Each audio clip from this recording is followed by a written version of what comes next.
कुछ देर बाद जब मैंने कमांडो मंसूर अहमद भट्ट को बताया कि कमांडर शेरवान को भारतीय कैद से आज़ाद कराने के लिए मैं खुद अमृतसर जाऊंगा, तो वो बोला कि मैं भी तुम्हारे साथ जाऊंगा। मैंने एक लम्हे के लिए गौर करने के बाद कहा, कमांडो मंसूर, इस मिशन के लिए मैं अकेला ही काफ़ी हूँ, तुम्हारे साथ चलने की ज़रूरत नहीं है, तुम्हारी यहाँ ज़्यादा ज़रूरत है।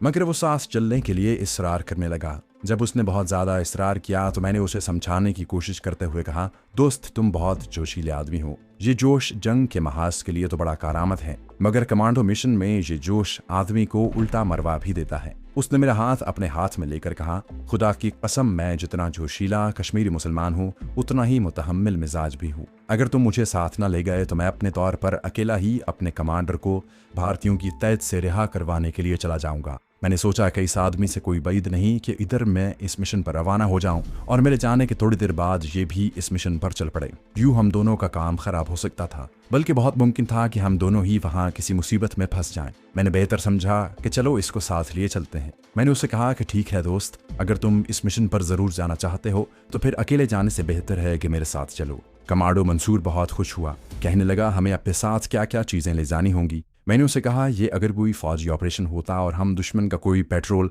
या एमुनिशन का जखीरा या पुल उड़ाने जा रहे होते तो हमें दस्ती बमों, टाइम बमों और दूसरे छोटे असलहे की जरूरत होती, मगर ये एक दूसरी किस्म का कमांडो ऑपरेशन है। इसमें असलहे की बजाय दिमाग की ज़्यादा ज़रूरत पड़ेगी। हाँ, 1-2 ऑटोमेटिक पिस्तौल और कुछ मैगजीन साथ ले चलेंगे। बाकी जिस चीज़ की ज़रूरत होगी, अमृतसर में अपना एक आदमी बैठा है, वो हमारी मदद कर देगा। कमांडो मंसूर अहमद भट्ट मुस्कुराया, कहने लगा, तुम तो हमारे मुजाहिद से मिल चुके हो, मेरा ख्याल था शायद तुम्हें इसका इल्म नहीं है। वो हमारा बड़ा जांबाज हुर्रियत परस्त साथी है और अमृतसर में कई बरसों से अपने लिए काम कर रहा है और उसके जरिए हमें भारतीय फौजों की ताज़ा नक्ल हरकत और उनकी कश्मीर की फौजी मंसूबों के बारे में बड़ी मुफीद रिपोर्टें मिलती रहती हैं। मैंने कमांडो मंसूर अहमद भट्ट को ज़्यादा बताना ज़रूरी ना समझा, बस यही कहा कि हाँ, मैं तो एक बार उस मुजाहिद के पास थोड़ी देर के लिए ठहरा था और उसके बारे में मुझे कमांडर शेरवान नहीं बताया था। कमांडो मंसूर अहमद भट्ट ने कहा, मेरे जहन में भी अपने अमृतसर वाले मुजाहिद का ही ख्याल था, वो इस मिशन में हमारे काम आ सकता है।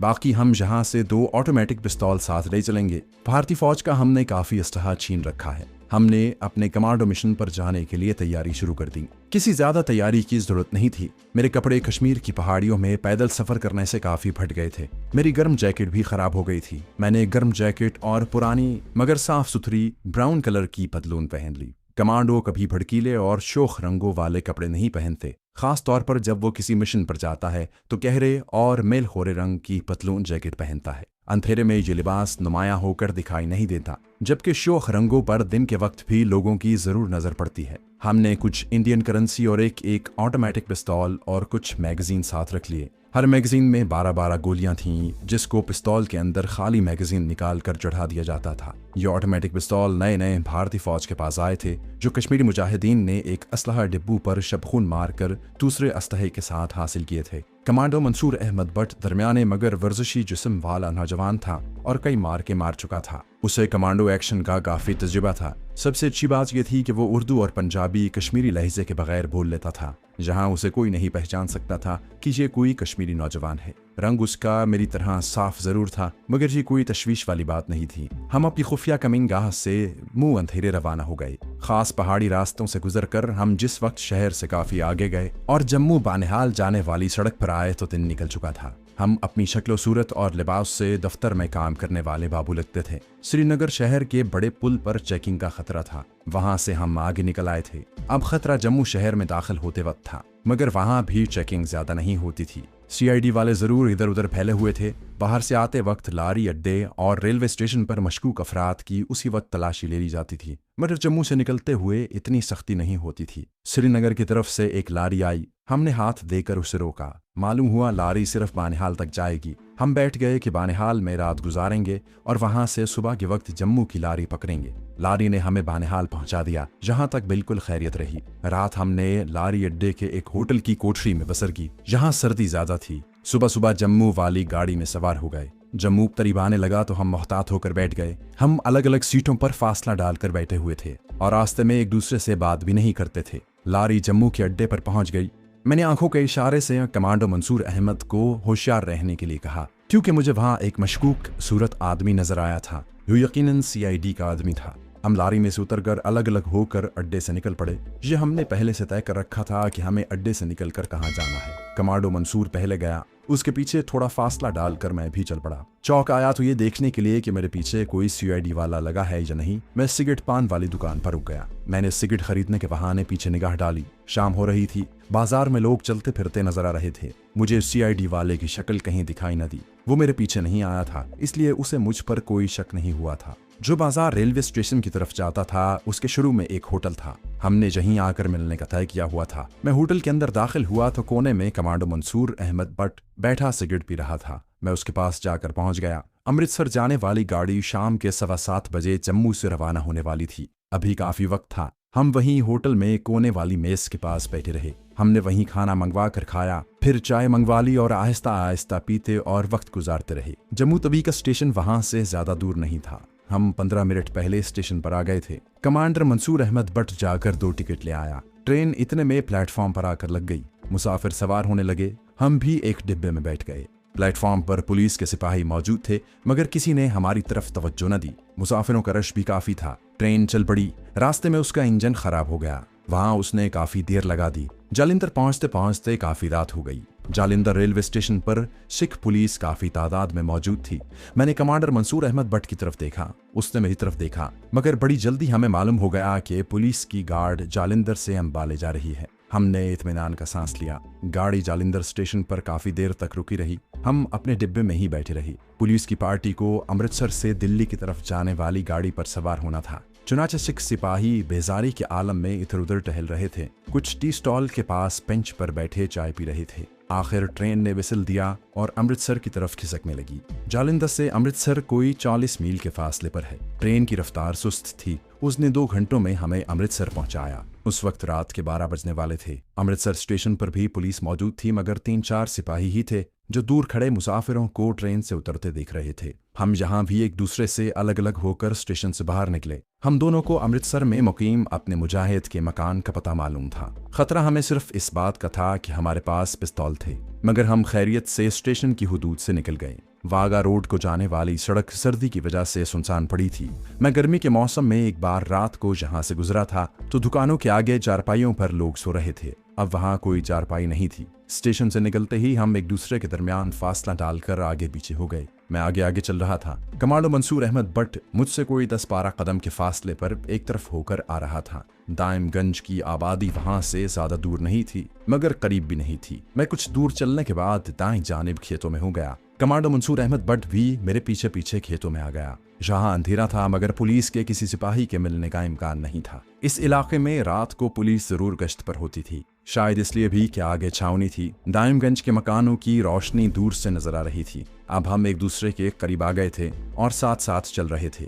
हम अपने मुजाहिद के मकान पर आ गए। दरवाजा अंदर से बंद कर दिया था। मैंने आहिस्ता से मखसूस दस्तक दी। दूसरी बार दस्तक देने पर ऊपर वाले कमरे की खिड़की खुली और अपने मुजाहिद ने नीचे झांक कर पूछा, कौन है? हालांकि वो मेरी दस्तक देने के अंदाज से समझ गया था कि कोई हुर्रियत परस्त मुजाहिद ही हो सकता है। मैंने ऊपर मुंह करके कहा, महाराज, पटियाले से आपके ताया जी आए हैं। ये मैंने इसलिए बुलंद आवाज में कहा था कि अगर आसपास के घरों में कोई सुन रहा हो तो उसे शक न पड़ जाए कि आधी रात को कौन मिलने आया है। मुजाहिद ने नीचे आकर दरवाजा खोला और हमें अंदर ले गया। कमांडो मंसूर अहमद भट्ट से और मुझसे वो बगलगीर होकर मिला और पहला सवाल उसने पूछा, तुम्हारे पीछे कोई सीआईडी वाला तो नहीं लगा हुआ था? मैंने कहा, मुझे यकीन है कि ऐसी कोई बात नहीं। मुजाहिद कहने लगा, ठीक है, इस वक्त तुम लोग आराम करो, कल सुबह बात होगी। बैठक में जमीन पर दरी बिछी हुई थी। मुजाहिद ऊपर से 2 लिहाफ लाया। हम वहीं लिहाफ ओढ़ कर सो गए। अगले रोज दिन चढ़े उठे। मुजाहिद कहने लगा, मैं काम पर जा रहा हूँ, तुम लोगों का नाश्ता किचन में तैयार करके रख दिया है, जब तक मैं ना आऊं मकान से बाहर मत जाना।